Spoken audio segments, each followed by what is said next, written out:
원하지 않으시면 0번을 눌러주세요. 대표 전화로 연결됩니다.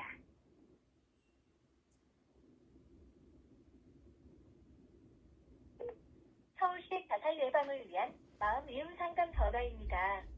상담원 연결 후에는 상담자의 관리 보호 및 서비스 개선을 위해 통화 내용은 녹취와 문서로 기록됩니다. 또한 서울특별시 감정노동 종사자의 권리 보호 등에 관한 조례 15조에 의해 상담원에게 욕설 및 폭언 등을 하실 경우 상담이 중단될 수 있음을 안내드립니다. 상담원과 연결해드리겠습니다.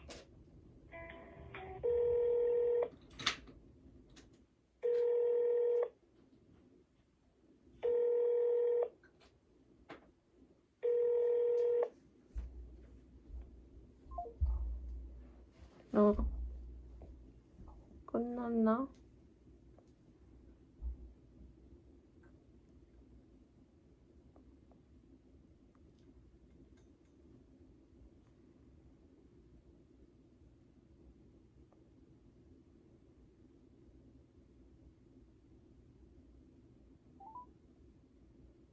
안녕하세요.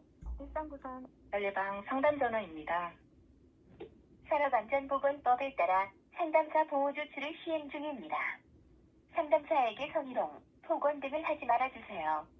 또한 더 나은 서비스 제공을 위하여 상담 내용은 녹음되며 개인정보는 보호됩니다. 상담사를 연결해드리겠습니다. 소중한 당신.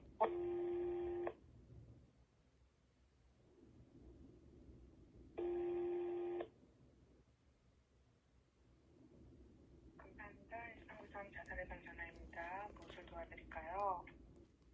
제가 며칠째 잠을 못 자고 너무 약간 불안한데요. 네. 혹시 이럴 때 어떻게 해야 되나요? 이럴 때가 지금 선생님의 마음 상태일까요? 아니면 잠을 못 자는 이런 상황이 불편하신 걸까요? 선생님 마음에 대해서 아니면 지금 힘든 상황에 대해서 조금 더 구체적으로 이야기를 좀 나눠주시겠어요?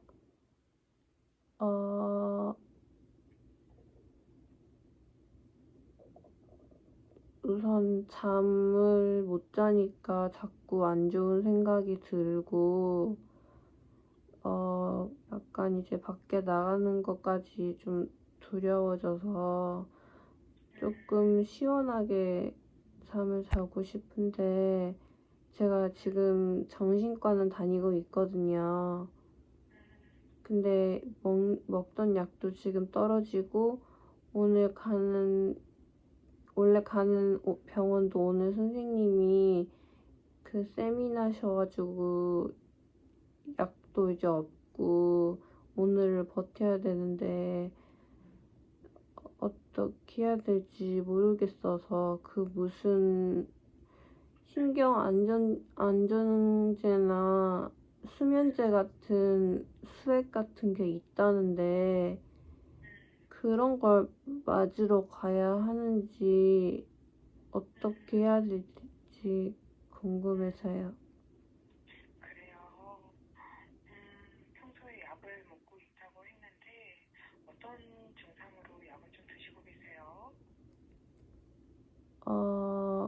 우울증이랑 자살 충동, 그리고 경계성 및 영유성 장애로 먹고 있어요. 경계성 어떤 장이에요? 연극성이요. 네. 그래요. 선생님, 이게 날짜가 이렇게 맞게 병원에서 처방을 해주셨을 텐데 약이 떨어진 건 어떤 이유일까요? 제가 한 3일 전에 약간 초조하고 불안해지면 그걸 못 참고 그냥 있는 약을 다 털어먹는 것 같아요. 근데 그거를 하나를 털어먹으면 사람이 술에 취한 것처럼, 제가 소주를 두세 병 마신 것처럼 취하니까 계속 더 먹어버리고, 그래도 또 잠이 안 오니까 그냥 다 먹어보자 하고 해서 다 먹어서 없어요.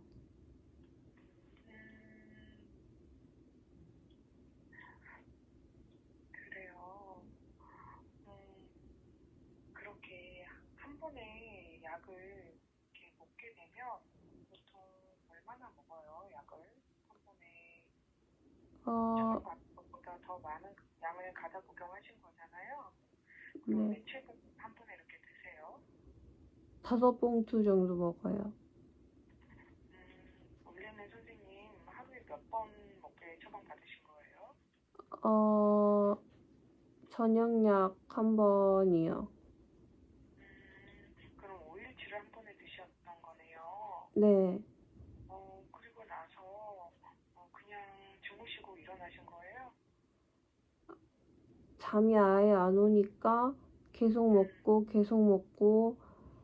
사람이 피곤은 하니까 피곤에 취해 있고 약도 취해 있고 이러니까 제가 기억이 안 나니까 집에서 여기저기서 이제 막 다치더라고요. 제가 넘어지거나. 그리고 어제는 저는 되게 제 자신이 저는 좀 나름 자제력이 강해서 충동적으로 무언가를 하지 않는데, 이제 약을 먹은 것은 충동적으로 한 거긴 한데,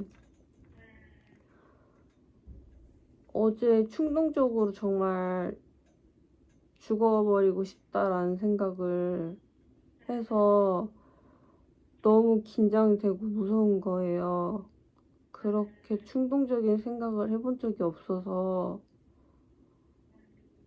그래서 응급실에 가서 뭐 수면제나 신경안정제를 이렇게 수액으로 맞아야 되나 이런 생각도 조금 하긴 했는데, 응급실에 이제 막 더 다치고 아픈 사람들 와 있는 그 정신없는 그 상황이 너무 두려워서 못 가겠는 거예요. 지금 그냥 좀 많이 심리적으로 불안한 상태예요. 그래요. 네. 그런 힘든 마음으로 좀 견디시다가 전화를 주셨을 텐데 너무 잘 전화 주셨어요. 선생님께서 그런 힘든 마음에 어제 자살 충동이 좀 들었다고 했어요. 제가 그렇게 자살 충동이 처음 든 거예요? 자살 충동은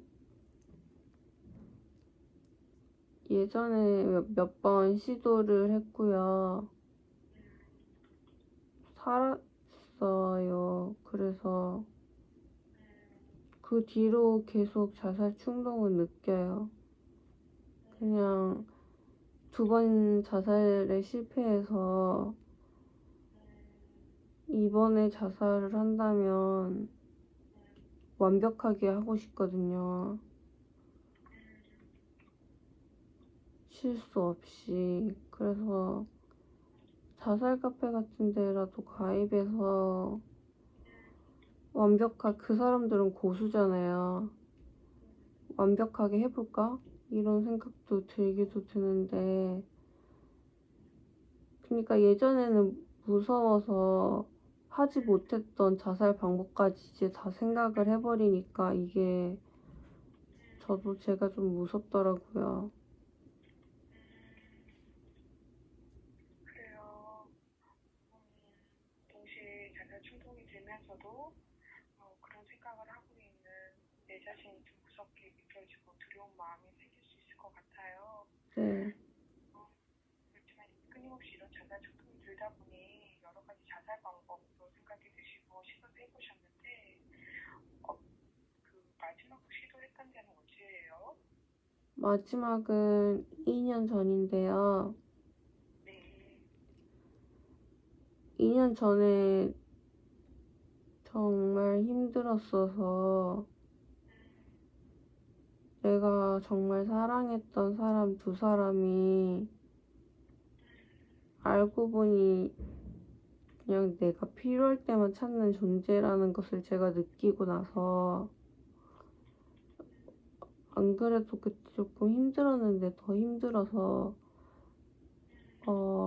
번개탄을 사서 일주일 전이었어요. 그래서 나는 뭐 예를 들어 그때 1월이었는데 나는 1월 25일 저녁 6시에 이 일을 시행한다. 지금부터 나는 자유다. 하고 싶은 거 다 하자. 나에게 남은 날은 일주일이다.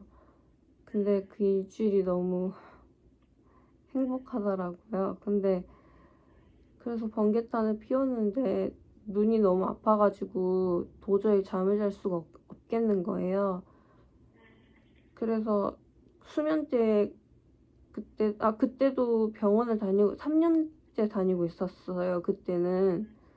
그래서 이제 안정된 상태라서 약을 한 달치로 처방받았는데 그때 그냥 처방받은 15개 봉투를 다 먹고 나니까 수면 마취된 것처럼 바로 빙글 돌면서 잠이 오더라고요.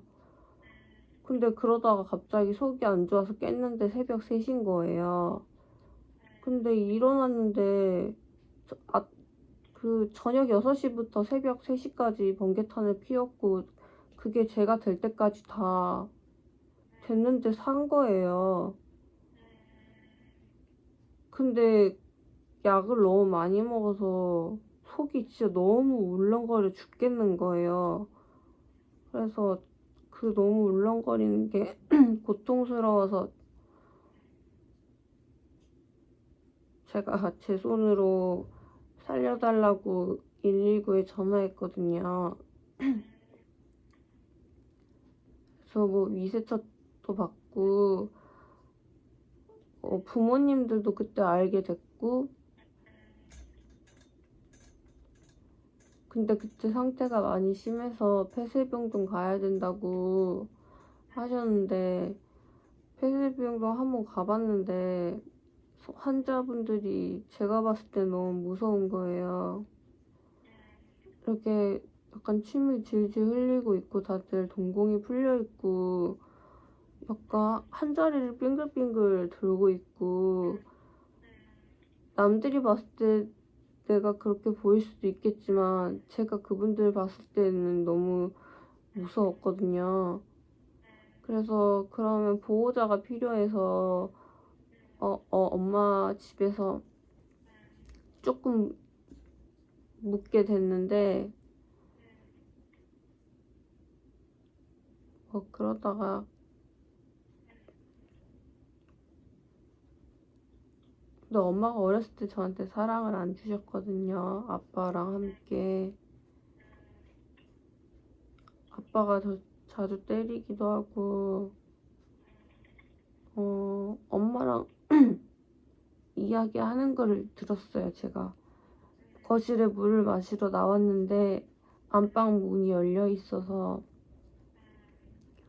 들었더니 저는 어렸을 때부터 부모님이 이름 안 불러주시고 쟤라고 항상 하셨거든요.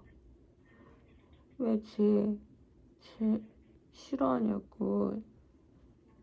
쟤 누구니까 그 제 이름 말하면서 왜 걔한테만 그래. 그러니까 아빠가 난 이유 없이 걔가 싫어 이러시는 거예요. 근데 제가 가족 중에서 아빠한테 제일 잘해줬거든요. 근데 뭐 그건 어렸을 때 일이잖아요. 그냥 저는 그냥 뭐 모른 척 그렇게 지나왔고 살아왔고 이제 나도 고등학생이 되면서 아빠랑 친하게 지내려고 노력도 하고 더 약간 애교 있는 처럼 행동했는데 엄마랑 그날 좀 말다툼이 있었는데 그래서 저는 어렸을 때를 다 잊고 살았어요. 그동안 그냥. 근데 엄마랑 말다툼이 있었는데 엄마가 항상 그냥 밖에서나 집 안에서나 스트레스가 생기면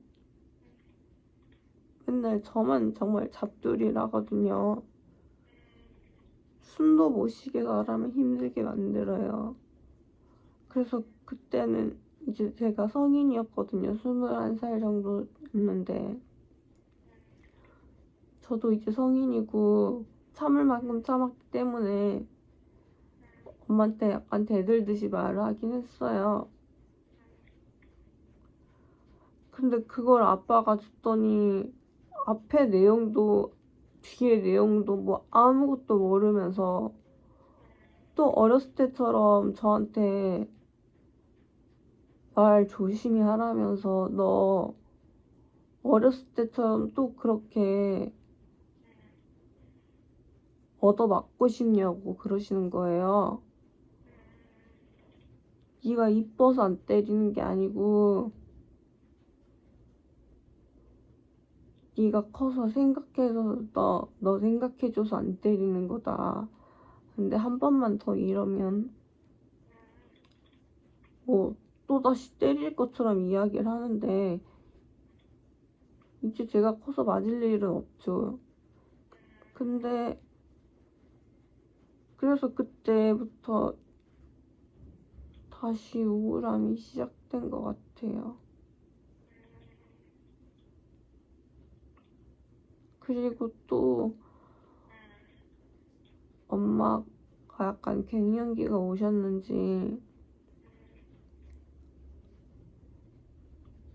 정말 저한테 계모처럼 대하셨거든요. 저한테만 유독 그러셨는데 항상 하는 말씀이 너는 착하니까 너는 착하니까. 근데 이해는 해줬어요. 왜냐면 엄마도 불쌍한 사람이다 라고 생각을 했거든요. 왜냐면 헌신적으로 많은 자식을 키웠고 자기 한번 사치하지 못해봤기 때문에 여자로서 되게 힘들었을 것이다 라는 생각은 하고 살았는데 엄마는 전혀 그런 거 생각 안 하고 제가 그때 토익 공부하느라 컴퓨터를 조금 하고 있었거든요. 그 EBS에서 그 토목달이라고 뭐 있었어요 그때. 그래서 그거를 열심히 수강하고 있었는데 엄마가 지나가면서 컴퓨터 끄라고 하는 거예요. 그래서 이거 게임하는 거 아니고 나 토익 시험 봐야 돼가지고 지금 공부하고 있는 거라고 했는데 그냥 빨리 끄랬다 이러면서 자꾸 이러시는 거예요. 근데 제가 20살 때부터는 내돈내산으로 살아왔거든요.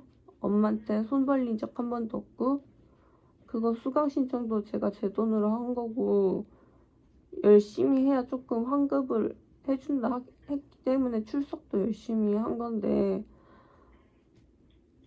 물어보지도 않고 맨날 나한테만 그래서 그날 엄마가 심하게 저를 때리는 거예요 갑자기. 그래가지고 진짜 컴퓨터 그거 공부하다가 저도 너무 놀래고 긴장했는데 아니 이렇게 나이 든 딸을 때려도 되나 싶기도 하고 내가 토익 공부를 하고 있는데 이렇게 맞을 일인가 싶은 거예요.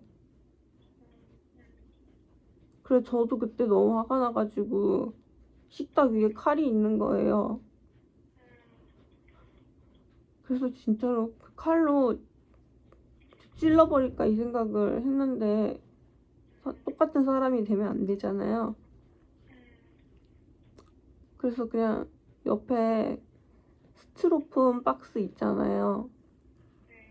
냉동식품 사면 드라이 아이스 같은 거랑 같이 오는 스티로폼 박스가 있길래 아니 엄마가 우선 뭘로 막 때렸어요. 저를 뭘로 때렸는지 기억 안 나는데 뭘로 계속 절 때려가지고 저 계속 맞고 있기가 그래서 저도 스티로폼 박스 들고 내 보호를 하다가 그냥 저도 너무 화가 나서 한 대를 때렸거든요. 근데 막 엄살을 맞은 건 많이 맞은 건 난데 엄살을 엄청 부리면서 친언니가 아닌데 친언니가 엄마 편만 드는 거예요. 엄마 걱정만 하고 그러니까 세상에 제 편이 한 명도 없는 거예요. 그리고 또 저녁에 둘이 희희덕덕 자기들끼리만 막 엄마 눈 괜찮아?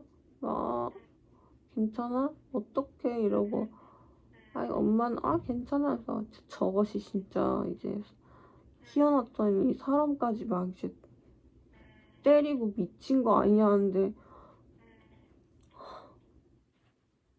근데 그게 옆에서 남동생이 듣고 있었던 건지 뭔지 모르겠는데 그거를 이제 누구한테 또 말했나 봐요. 그러면서 저한테 친척들이랑 이제 뭐 가족 관련된 사람들이 저한테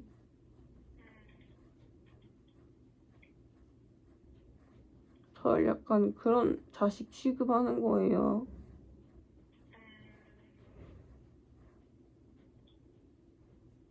저는 근데 엄마가 아프면 잘 드러났다가 약국 가서 약 사다 주고 엄마가 아파서 못 일어나면 엄마가 좋아하는 것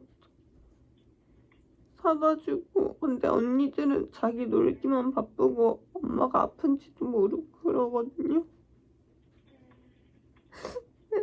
내가 제일 잘해주고 사랑해줬는데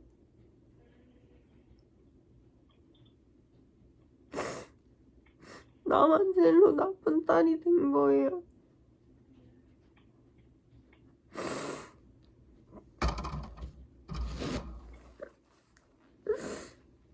그래서 그때 이제 번개탄을 피우고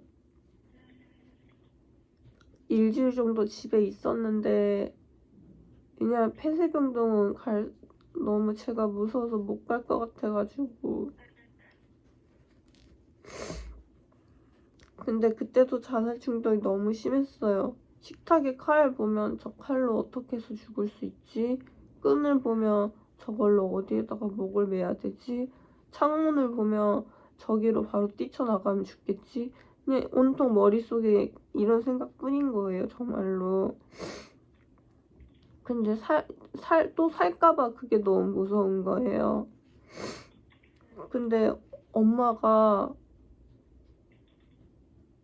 항상 저한테 그렇게 차갑던 엄마 아빠가 저한테 잘해주는 거예요.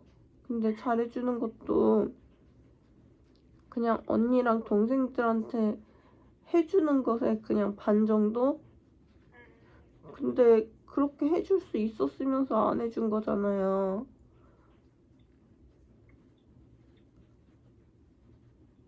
근데 그러다가 언니랑 엄마가 거실에서 이야기하는 걸 들었는데 방에서 나오다가 엄마가 앞에서는 막 나한테 내가 좋다 막 그랬으면서 엄마랑 앞으로 예쁜 꽃도 보러 가고 맛있는 것도 먹으러 가자 막 이래서 난 너무 좋았는데 제가 하고 싶은 게 그거거든요. 엄마랑 쇼핑하고 맛있는 거 먹고 엄마 예쁜 사진 찍어주고 이러고 싶거든요. 근데 거실에 나와서 언니랑 엄마랑 얘기하는 걸 들었는데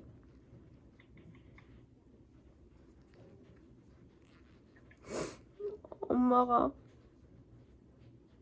자기가 팔자가 진짜 안 좋아가지고 말년에 자식 병수발하게 생겼다면서 쟤 진짜 어떡하냐 하면서 쟤 어떻게 하냐고 이제 뭐 병원에 가둬놓으면 돈이 많이 들어서 부담되고 모은 돈 다 없어지게 생겼고 그럼 이제 자기가 키워야 되는데요. 쟤랑 진짜 어떻게 사냐 하면서 너무 괴로워하시는 거예요.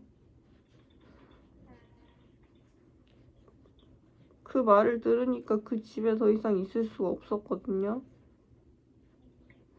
근데 그래도 저는 그 일주일이 되게 따뜻했어요.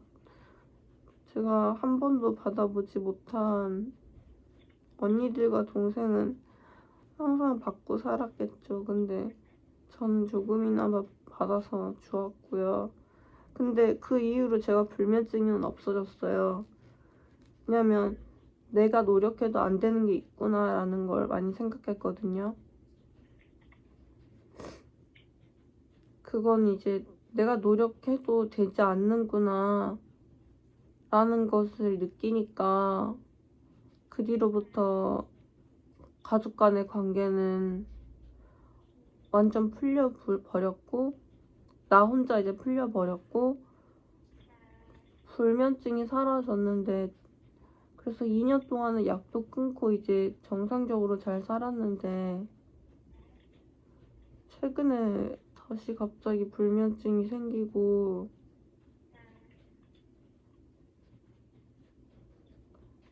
예전에는 약발은 잘 들었는데 요즘엔 약발도 안 듣고 조금 제가 자꾸 제 자신을 제어하지 못하는 게 너무 무서운데 그때 어떻게 대처해야 될지 몰라가지고요.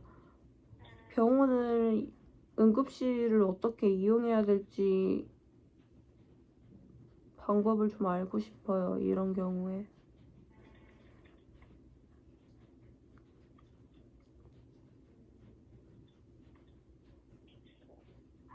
그래요.